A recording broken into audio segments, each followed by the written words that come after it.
पाताल के नीचे मजदूरी। जरा सोचिए, ऐसे इंसान के बारे में जो रोजाना ऑफिस जाता है, जहां उसे कैब लेने आती है, वह ड्यूटी के बाद छोड़कर जाती है। ऑफिस में आरामदायक चेयर, एसी, कॉफी व टी मशीन सहित कई सुविधाएं हैं, लेकिन ये कहानी है ऐसे शख्स की जो रोजाना जमीन से 2000 फीट नीचे काम करने जाता है, जहां ऑक्सीजन लेवल कम होने के साथ चमड़ी को जला देने वाली गर्मी है, घुटन है और दहशत ऐसी कि चाल कब धस जाए पता नहीं। पूरी कहानी जानने के लिए जुड़े रहिए मेरे साथ। यदि चैनल को अभी तक सब्सक्राइब नहीं किया है तो कृपया चैनल को सब्सक्राइब जरूर कर लें, क्योंकि ऐसी ही अच्छी प्रेरणादायक कहानियां मैं आपके लिए लाता रहता हूं। कहानी पसंद आए तो वीडियो को लाइक करके शेयर जरूर कर देना। आइए अब कहानी की तरफ चलते हैं।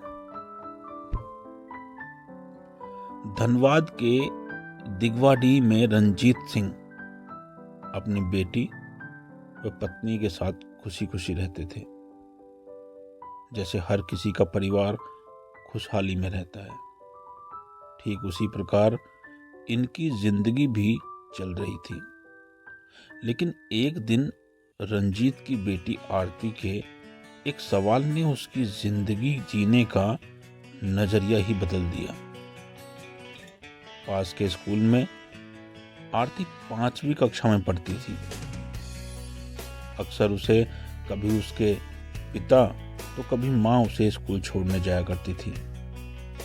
स्कूल जाते वक्त तो सब अच्छा रहता था, लेकिन छुट्टी के समय जब भी उसके पिता उसे लेने जाते थे तो उसे जरा भी रास न आता था। आरती के दोस्तों के माता पिता साफ सुथरे कपड़े पहनकर अपने बच्चों को लेने आते थे, जैसे हर आदमी आता है। आरती अपने पिता से प्यार तो करती थी, लेकिन वो ये नहीं चाहती थी कि उसके पिता स्कूल की छुट्टी होने पर उसे लेने आए। हो भी क्यों ना, दिन में साफ सुथरे कपड़े पहनकर ड्यूटी जाने वाले रंजीत के कपड़े ड्यूटी के बाद इस कदर गंदे हो जाते थे कि बेटी नहीं चाहती थी कि वे छुट्टी के समय स्कूल आए।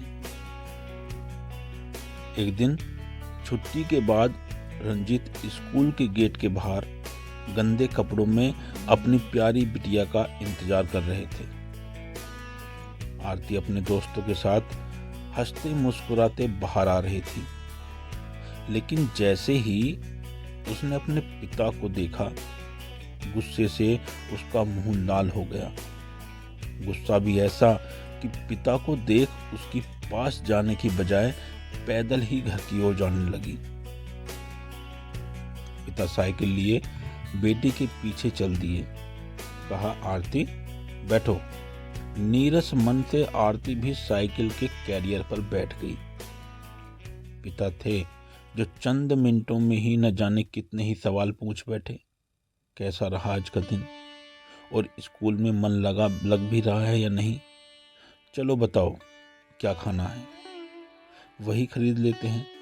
इधर आरती एकदम चुप, मानो उसे अपने पिता से बात ही नहीं करनी है।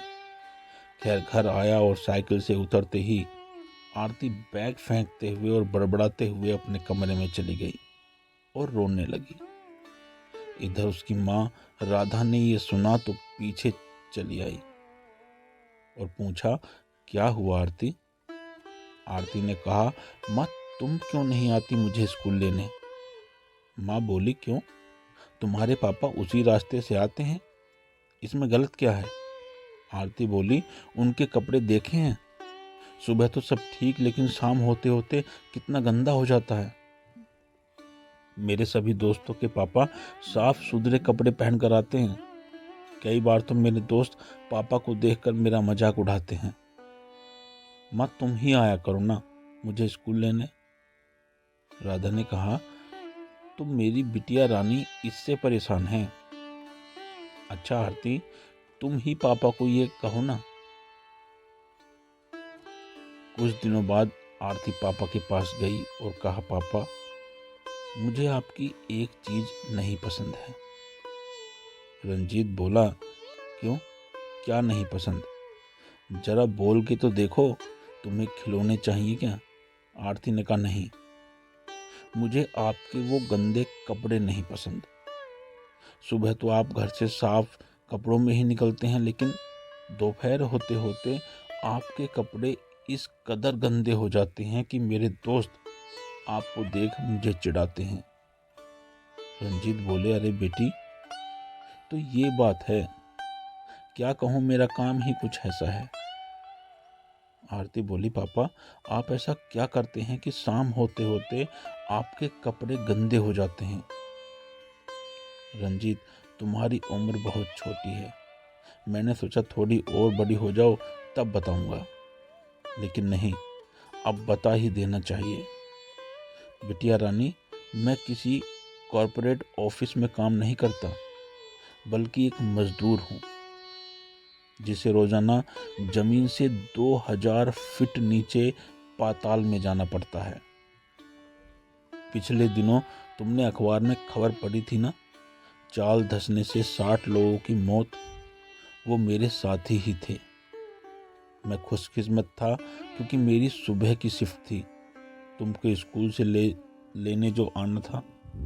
आरती की आंखों में आंसू थे। पापा आप मेरे लिए इतनी मेहनत करते हैं, मैं कितना गलत थी। रंजीत बोला, क्या करूं बेटी, तुम्हारी खुशी के लिए ये काम भी मैं हंसते हंसते करता हूँ।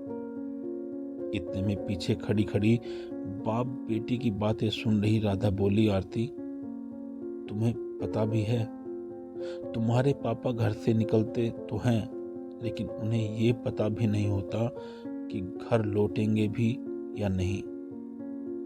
मैं जानती हूँ कि कितनी मुश्किल से वो हमारे लिए पैसे कमा रहे हैं। जमीन की गहराई में जाकर वो कोयला निकालते हैं।